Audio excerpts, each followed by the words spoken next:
শেষ ওভারে মাত্র 3 রান দরকার ছিল, কিন্তু এমন কি হলো যে শ্রেয়াস আইয়ারের সেঞ্চুরি থেকে মাত্র 3 রান দূরে থেকে গেলেন? কি এমন সিদ্ধান্ত নিলেন তিনি, এবং কেন শশাঙ্ক সিং হার্দিক পান্ডের কৌশল অনুসরণ করলেন? পুরো গল্পটি জানতে ভিডিওটি শেষ পর্যন্ত দেখুন। নমস্কার বন্ধুরা, আপনাদের স্বাগত ক্রিকেটের নতুন এক রোমাঞ্চকর গল্পে। আজকের এই ভিডিওতে আমরা আলোচনা করব সেই নাটকীয় মুহূর্তের যখন শ্রেয়াস আইয়ারের সেঞ্চুরি দোরগোড়ায় পৌঁছেও তা পূরণ করতে পারলেন না, এবং কিভাবে শশাঙ্ক সিং হয়ে উঠলেন ম্যাচের নায়ক। গতকাল আইপিএল 2025-এর রোমাঞ্চকর ম্যাচে পাঞ্জাব কিংস মুখোমুখি হয়েছিল গুজরাট টাইটান্সের।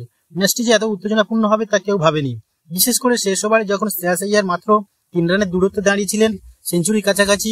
শ্রেয়াস আইয়ার তখন 42 বলে 97 করে অপরাজিত ছিলেন।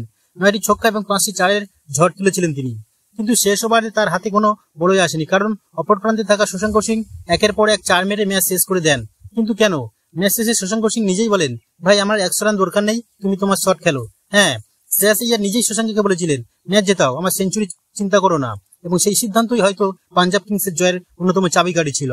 শেষ ওভারে শশাঙ্ক 5টি চার মারেন এবং তাতেই পাঞ্জাব কিংস 4 উইকেটে ম্যাচ জিতে যায়। অথচ যদি শশাঙ্ক সিঙ্গেল নিয়ে শ্রেয়াসকে স্ট্রাইক দিতেন তাহলে হয়তো 100 রান হয়ে যেত, কিন্তু ম্যাচের ফলাফল কি হতো কে জানে।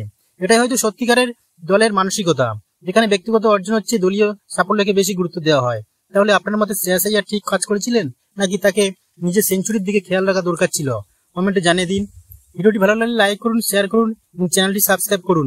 দেখা হবে পরবর্তী ভিডিওতে।